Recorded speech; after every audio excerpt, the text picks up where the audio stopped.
वंदे मातरम के 150 वर्ष पूर्ण होने के उपलक्ष्य में अंबाला में राज्य स्तरीय कार्यक्रम में मुख्यमंत्री नायब सिंह सैनी ने बतौर मुख्य अतिथि शिरकत की।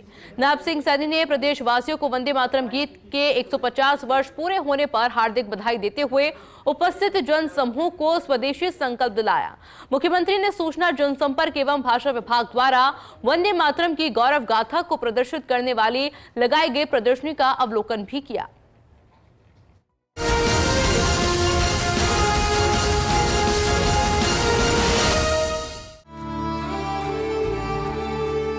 वंदे मातरम के 150 वर्ष पूर्ण होने के उपलक्ष्य में अंबाला में राज्य स्तरीय कार्यक्रम का आयोजन किया गया।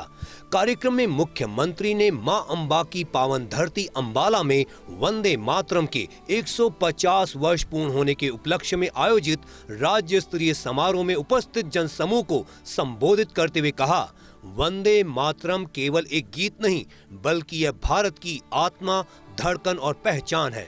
साथियों, वंदे मातरम गीत ये केवल एक गीत नहीं है, यह भारत के आत्मा है, ये उसकी धड़कन है, यह भारत की एक पहचान है और यह एक ऐसी उद्यमन शक्ति है जिसने गुलामी की जंजीरों को, बेड़ियों को तोड़ने के लिए भारत के स्वराज आंदोलन को एक नई ऊर्जा देने का ये काम किया है।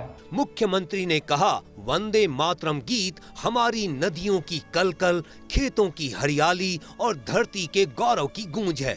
यह शिवरात्रि की तपस्या में, वैसाखी के उल्लास में, होली के रंगों में और दीपावली के दीपों में रचा बसा है। यह गीत हमारी एकता का अमृत मंत्र है। वंदे मातरम गीत में हमारी नदियों की ये कलकल है, खेतों में हरियाली है, धरती का गौरव है। यह गीत शिवरात्रि के तपन में भी है, यह गीत वैसाखी के उल्लास में भी है, यह गीत होली के रंगों में भी है, यह गीत दीपावली के दीपों में भी है, यह गीत एकता का अमृत मंत्र भी है। मुख्यमंत्री ने कहा, इतिहास गवाह है, सन 1857 में स्वतंत्रता संग्राम की पहली चिंगारी अंबाला की पवित्र भूमि से ही उठी थी। यह वही धरती है जिसने वीरता को न केवल लिखा बल्कि जिया भी है। राज्य सरकार ने इन वीर सपूतों की स्मृति में अंबाला छावनी में शहीदी स्मारक का निर्माण करवाया है। कांग्रेस और उसके नेताओं ने कई बार वंदे मातरम के प्रति असहमति दिखाई। मुझे यह बताते हुए भी ये खुशी हो रही है कि आजादी के लिए सन 1857 में जो पहली लड़ाई की चिंगारी वो उठी थी, वो हमारे अंबाला से ही, इसी महान धरा से वो उठी थी। यह वही महान धरा है जहां में वीरता का इतिहास केवल लिखा नहीं गया बल्कि जिया गया है। ये हम सब के लिए बड़े गर्व की बात है। मुख्यमंत्री ने कहा, इसी तरह वर्ष 2019 में मध्य प्रदेश में कांग्रेस सरकार ने सचिवालय में वंदे मातरम गायन पर प्रतिबंध लगाया था।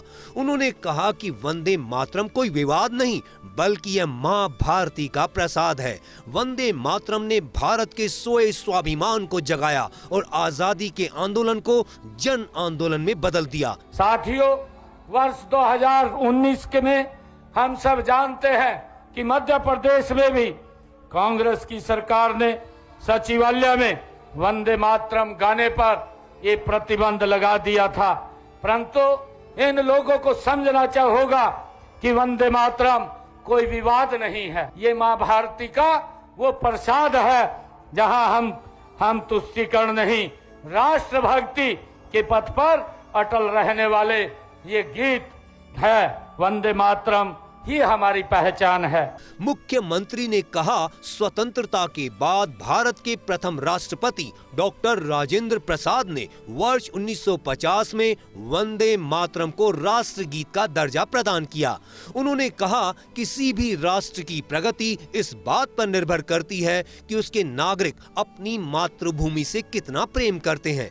आज भी वंदे मातरम की भावना उतनी ही प्रासंगिक है जितनी स्वतंत्रता आंदोलन के समय थी। आजादी के बाद प्रथम राष्ट्रपति डॉक्टर राजेंद्र प्रसाद जी ने वर्ष 1950 में वंदे मातरम को राष्ट्रगीत का ये दर्जा की प्रदान किया था।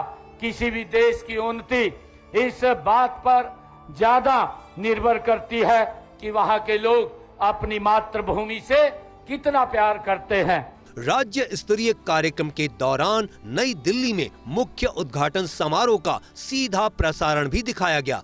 कार्यक्रम में प्रधानमंत्री नरेंद्र मोदी ने अपने संबोधन में वंदे मातरम की अमर भावना को नमन किया। उन्होंने राष्ट्रीय गीत वंदे मातरम के 150 वर्ष पूरे होने के उपलक्ष्य में वर्ष भर चलने वाले समारोह का शुभारंभ किया तथा स्मारक डाक टिकट और सिक्का भी जारी किया। Doctor Thaneshwar Sharma, first India news, Chandigarh.